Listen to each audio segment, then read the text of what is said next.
compleet. De rest stroomt langzaam binnen. We hadden een English Day, dus vandaar dat we nog in het Engels aan het praten waren. English Day, nice. Ja, dat doen we wekelijks 1 dag. 1 dag in de week doen we dat. En hoe is dat? Is dat oncomfortabel of werkt dat? Ik denk dat het een hele aangename challenge is om dat op die manier te doen. Dus iedereen kan gewoon in een veilige ruimte, kunnen ze gewoon oefenen met hun peers. En dat doen ze ook lekker. Dus ja, alleen maar goede dingen. Mooi. Lekker vloeken ook in het Engels, toch heerlijk, is niet? Ja, dat doen we na 5. Na 5 doen we dat. Of juist niet? Dat doen we na 5. Of dat niet? Nee. Oh, na 5, oké. Mooi. Alright, Ruben, dan geef ik het woord aan jou. Dan kunnen we gewoon beginnen. Ja, want jij hoort mij goed. Ik heb nu op mijn oortje. Ik hoor je goed. Volgens mij zat... Oh, mooi. Ik zat ook volgens mij in de verkeerde wachtrij. Dus ik klikte op 2 knopjes binnen Zoom. En we hadden overigens net Zoom aan de telefoon. Dus de partnership is heropend. Dus wij gaan een infinite aan subscriptions krijgen we. Dus dat is heel mooi. Dus dat is weer fijn. Nice. Zoom is weer binnengeharkt. Zo, waar gaan we het over hebben vandaag, mensen? Wat gaat het zijn?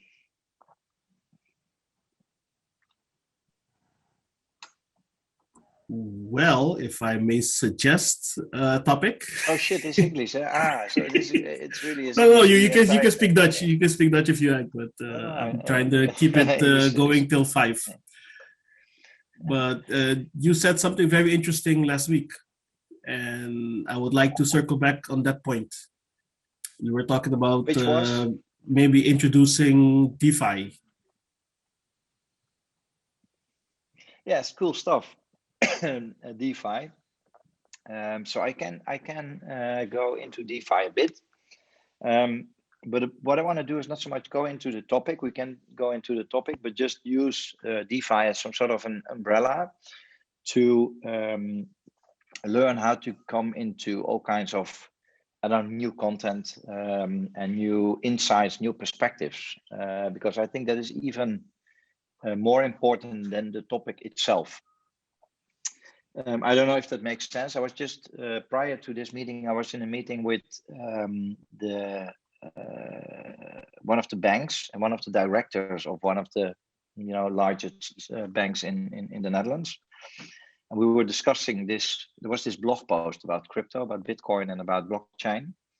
And he has a 17-year-old son who was yesterday during the football was discussing with his father all about crypto. I said, well, that you should have had invested in crypto and in Bitcoin, etc., etc. And I was, mentioning DeFi, and then he was asking the question, like, Ruben, okay, what do you mean with DeFi? And what is interesting here is this is a director of a bank. This is his field. And why is this interesting? Because at the end of the day, each and every business will be disrupted, will be influenced, will be impacted by new developments, by new insights with new technologies. And for banks, the last 10 years, something is happening in the space of blockchain, in the space of crypto, in the space of eventually DeFi. So for me, it's quite interesting, like, how come that these people are not educating themselves into this space? Because it's influencing their daily jobs, potentially, big time, because it will be a disruptive force. But sometimes it will come together, it will be part of the space, which is a growing space. And when we talk about space, it's like, environment or ecosystem or sector. So for me, that is, it says something about being open-minded. It says something about having a growth mindset. It says something about going into different distribution channels of content, figuring your way towards opinion leaders, influencers that have other perspectives. So, Irving, coming back to DeFi, I think DeFi is one of these topics. Quantum computing is another topic. AI is another topic. There's so many topics that are now influencing, our society as a whole, but specific. We as a, or you as an individual, staying relevant. So I think this is the bigger question. And what I first want to show you is, I'm on Twitter a lot, and I saw this website and this post from one of the influencers on Twitter that I was learning about last week. So I want to show that first, if you allow me. Let me see how I can go to this website. I have to see how that works. One sec. I always prefer actually not Zoom, but Google Meets. But anyways, let's go here. Yeah, Julian Shapiro, and then it's like, let's go to his website. Yeah, and let's go to his. First, send you a link in the chat. Here's the chat. So you can you see now a link on the chat, and you can just click it, and then you find his website. And so when we go to the website, and I will share the website with you. This is, fascinating stuff. Fascinating stuff. He is a thinker. He is a writer. And he is bringing all kinds of content into, I don't know, the ecosystem of people that want to learn, that want to receive new perspectives. And I think for you, it's like super interesting stuff. So first of all, what is important? How do I get to know all these people, which is via Twitter? And again, I'm repeating myself, but being present on Twitter, and you can do it even not so much anonymously, but like you should not be a someone who posts a lot, but just getting into the content. Like you have this hashtag 100 days of code, obviously, and then you are inspired. With co-learners, you're inspired with examples, with all kinds of links to websites, etc. But you can go on Twitter, and I will also show my Twitter handle with people who I follow, and it will be inspiring. So this is Julian Shapiro, who is, when you click on writing well, why it is so important to write well, to be a good writer, writing articles about it, and that gave me a lot of let's say soft skill power. It provided me with a lot of employability to write tweets, to write pieces. So this morning I was blocking in my agenda, I think it was over 4 hours. I was writing this document about a foundation that we started, Dutch FinTech. I can, do you see this tab, like Dutch FinTech? Is everyone seeing it? Arash, can you confirm that you see Dutch FinTech? Yes, ik zie het. So what I did this morning, I was, switching off my telephone, and I was just writing this document in order to figure out what is the foundation really, doing, like what is the key. And Dutch FinTech is being described. Sorry, EdTech. So what is EdTech? Educational tech. And I described like developments and what are the topics of EdTech. So I was writing. What is the foundation doing? Then I was drafting this picture. You see this picture, or figure that I created this morning to envision. What are we for our stakeholders, like EdTech organizations, but also for the EdTech community, for society as a whole. And then I was writing, and I was trying to put everything to paper, and you know, it really helps. You see, it's like clear, it's compact, it's simple, it's short sentences. It provides some sort of overview. It when you read the content, then you will learn to understand. So, you know, the writing skills you need to have other people, you know, connect to your, I don't know, whatever you are doing. So these are just examples. And I go back to this Julian Shapiro. This is just an example. It's like this should be a advice to you to write a lot, write love letters. You know, you can also send them out once you wrote them down. But also, what I see happening a lot is that people in WhatsApp or in Slack are not decent or sharp or precise with using, you know, the language.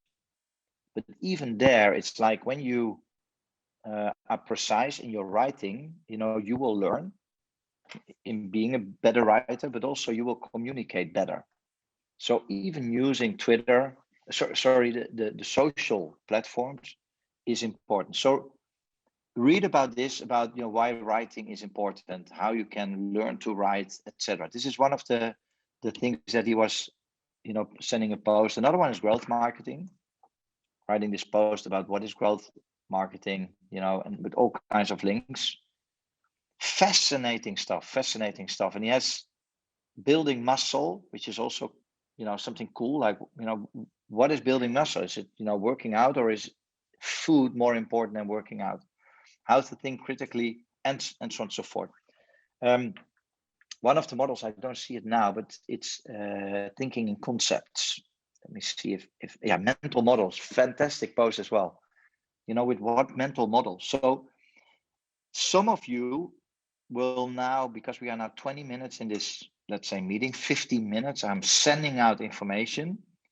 And this was just starting with a question from Irvin. Tell us about DeFi, and what the F is he talking about?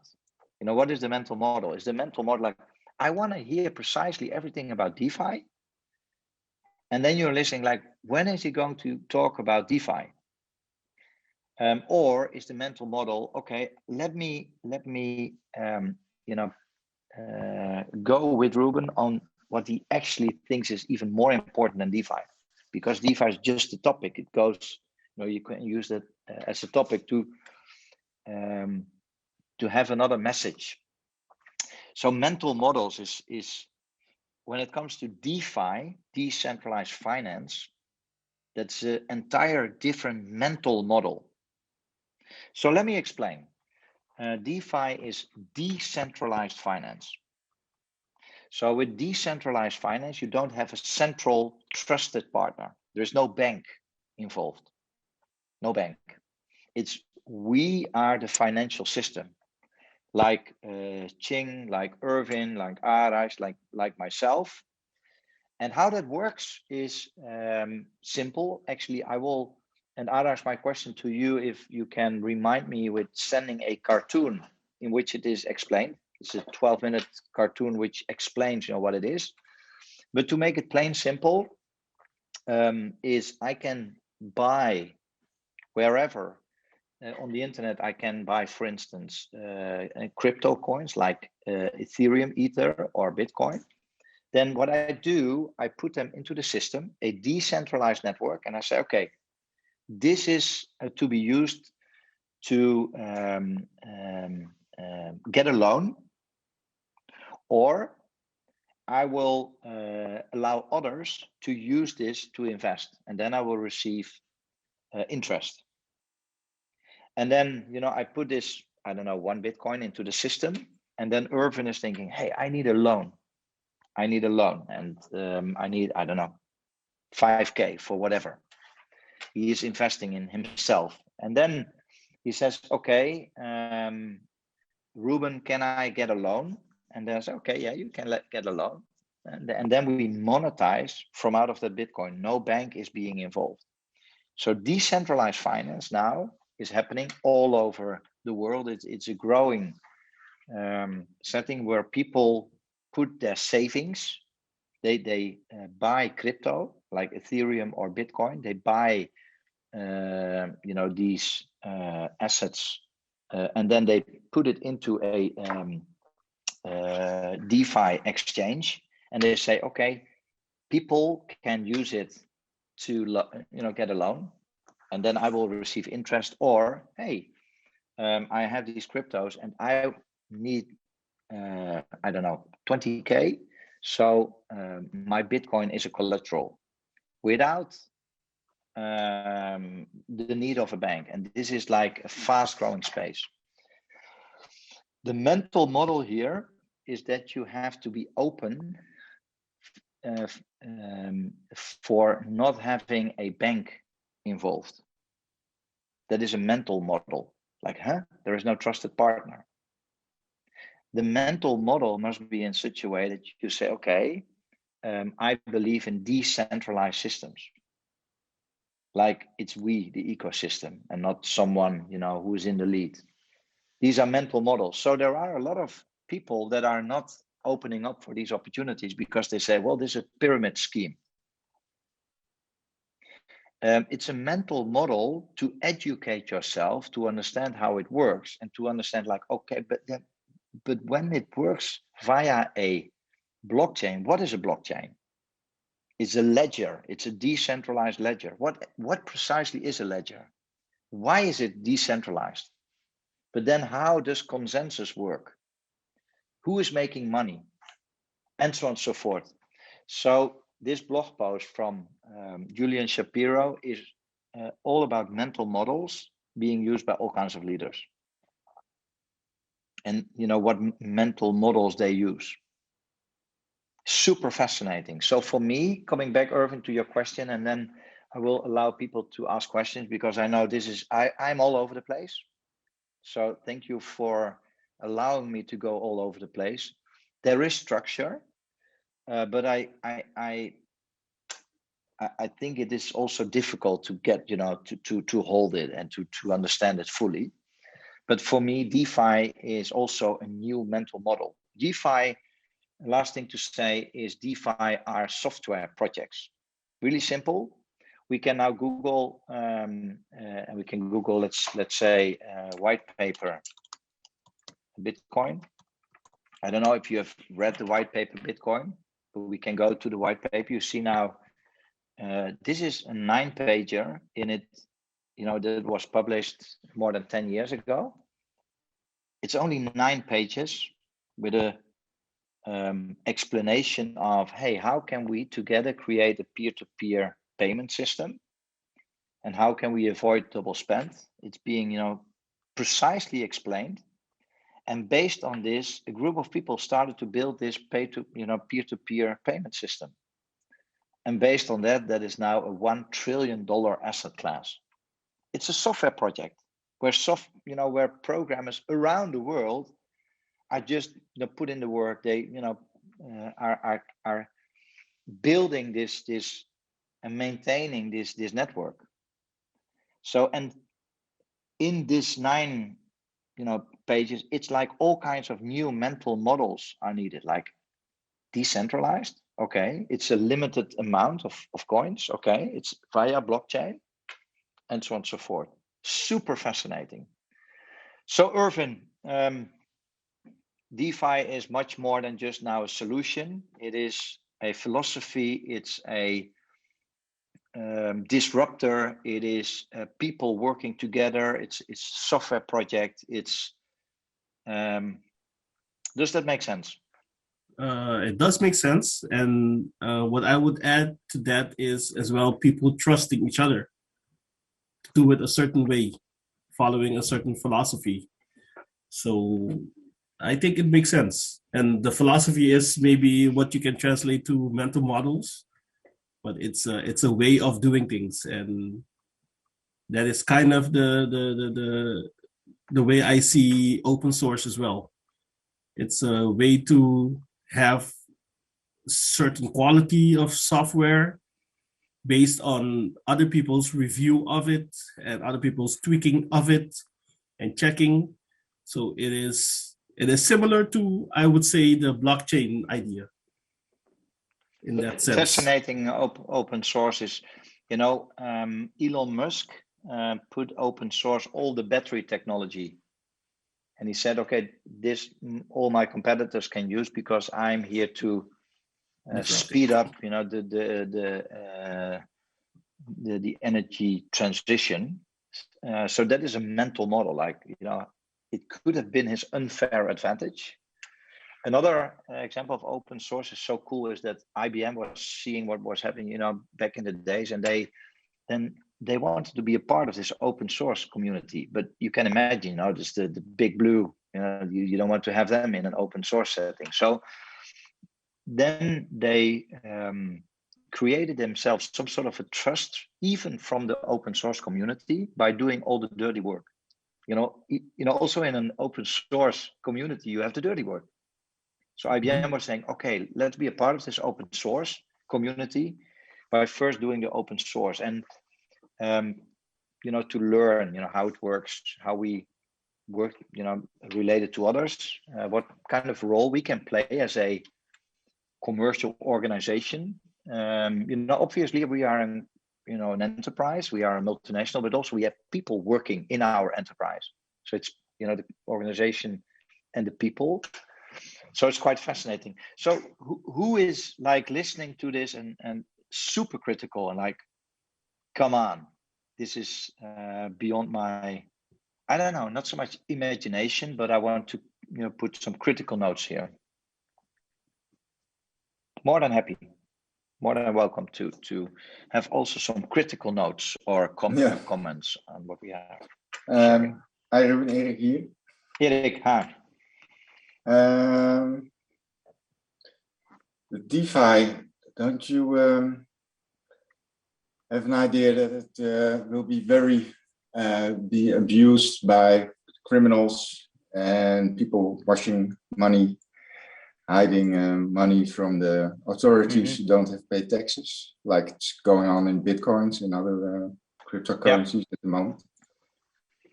Yes, fair question, and it's let me just provide you with my. So first of all, I thank you for just asking a question without some sort of a tone of voice. A lot of people say, it's nothing because it's all criminals, etc. And then, normally I'm not debating with people on stuff. I want to have conversations. I want to explore and get into some better understanding. But then sometimes I ask them the question, okay, tell me, what is the percentage of, I don't know, criminal money, or how do you know, or hey, explain me a bit, what then is Bitcoin and why do these criminals use it? And then you find out that people really did not do their work. They did not educate themselves really well. They just come up with an opinion. So, so one of the things I always say, there are some researches. I have one article is that not more than 1% is being used by criminals, of the entire crypto space, like Bitcoin. So that might be, I don't know if it's a good thing or a bad thing, but the days that we did not have crypto, it was the criminals was active with just fiat money. So, and we never said, hey, fiat money is not good, because a lot of criminals use fiat. It's like criminals also use a car, a runaway car. So we should stop using cars or etc. So that might be an answer. Another answer, how I look to this, let's say, criminal thing is, there are a lot of freedom fighters using crypto, seen as criminals in whatever countries, but see themselves as, freedom fighters. For instance, in Belarus, these people, but also in other environments. So it's used by criminals, but it's also used by freedom fighters. So it's a bit more nuanced. I think a bit more fundamental question is, or philosophical question, should we allow it to have non-disclosed, or should we, in whatever way, make it traceable? This is a fundamental question, I think. And I am from the I think that we should not, make it traceable, but that we, as an ecosystem, we build it, we are decentralized, so we should allow it in a way. So these are, for me, reasons to allow it. So it's just 1%, not more, seen by research. So I can send you all that information. That's one thing. It's also used by freedom fighters. And also just, there are criminals in our system. So whatever we use are used by criminals. So, we can say the same about other things. So this is a bit my part of the feedback. The other part, Eric, is, but this is more when it comes to crypto, when you're more a maximalist, you can say, hey, we want to build something that will fight inflation, will bring equality. It's a system that, provides all these opportunities, who will fight the Wall Street banking, system. So this is an opportunity to do it better. And so it also has the, let's say, the upside. And I think the upside, the impact, the positive impact is bigger than, those parts of the downside. So that would be a bit my explanation, Eric. But again, also here, to study it, to come up with your own, because the same you can say about energy, energy consumption. It's a similar question. Educate, yourself about all these aspects. I think that is even more fundamental instead of having the opinion. But it's a good question. Does that make sense, Eric? I'm not here to give you direct answers. I want to explore in order to. Yeah. No, it's just. I was wondering what your opinion about this, because I think it's a very interesting development which is going on as well, and because I have a feeling that the value of money will be disappearing in the coming 20, 30, 40 years, which is actually already happening because the interest is zero. And so it looks a bit like the importance of the value of money is disappearing, but there is always a but, of course, not for everybody. So there is, even in this side, there is a not playing level field going on, because some people know and understand, but most not at the moment. But so, here, can I say something about that, Eric? Because here, I think this is not financial advice, but just I think that this is the opportunity of a lifetime for each and every one. This new asset class. I truly believe it. I can explain it, and this is up for the grabs for everyone, because you, Irvin, Abdul Salam, Marlon, everyone can educate themselves and then make a decision. Hey, I don't believe in it. It's not my thing. I don't step into this, let's say, space. Or hey, I step into this space. This is, in 10 years from now, nobody can say, yeah, but I was not educating. We were not educated. We did not know. We were not, because we do know.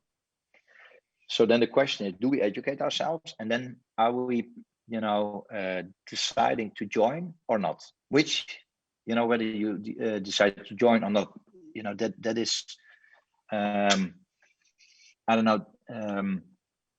The one is not better than the other, but it's just when it's the conscious decision, then it's a good decision. And you can decide, like, okay, let's put in 10 euros a month of my, the money I make, or that I don't know, let's not buy secrets this month, and every, I put in 10 euros a month. Being done by people. They have now, it's being calculated like last 5 years, when you would have put 2.5 euro each and every day into Bitcoin. Now you would have 250,000 for 5 years, every day. No coffee, but just 2.5 euros. If you should have invested it. So these are opportunities for everyone. The question is, are we educating ourselves? And that is, again, is a mental model. The mental model is also, we have this mental model that we have been educated, like save, savings, and save your, dat sparen goed is. Problem is, we were never really educated in inflation. So, the question is, what mental model do you embrace? And again, here for me, it's not about financial advice. It's just, I want each and everyone within tech rounds to learn, educate themselves about AI, about quantum computing, about how communities work, how ecosystems work, but also how potentially this new asset class will play a role. Big role, small role, we will not know. But that people are educating themselves, because it will have some impact the upcoming years. But Ruben, Eric, do you really need to educate yourself that much? Because how many people here do know how a Visa card works? What happens with the money when you pay with it? Yeah, we all know if we use it, we pay with it, but who knows how it's working? Yeah, it's a good question, Nick. For me, the reason why you should educate and why it's different from Visa is because when you invest, you should educate yourself in whatever, whether you invest in real estate, when you invest in stocks, when you invest in people, then you should educate yourself before investing. When it comes to, for instance, using the internet, I use the internet a lot, but I don't really know in detail how it works. But I don't invest in the internet. I obviously in a global abstract way, I do understand how it works. But if I was back in the days really like willing to invest, for instance, in URLs or in whatever early stage initiatives, then you should have educated yourself. Let me tell you a nice story. It's a fun story. I was studying in Nijmegen, business science, and every Thursday we went out. That's always how it went. Like Thursday evening there was student night, and then Friday last day, and then you went home and with the stuff and go to the parents. And then each and every Thursday I had this friend Buddy, and Buddy was behind his computer. Was one day he was behind the computer, and we said, okay, me and my friend Vincent, we said, okay, let's go, Buddy, let's go. And he said, no, I'm busy. I'm still busy. I have to finish something. Well, what are you doing? I'm on the internet. What? I have a business on the internet. On the what? This was like 92 or so. What is that internet? Yeah, there's something like, everything is connected and, online. I said, what the fuck, online? But we said, okay, Buddy, explain. He said, well, I have, this internet, some fantastic stuff will happen. This will be something of importance for everyone involved. And people will even buy stuff via internet.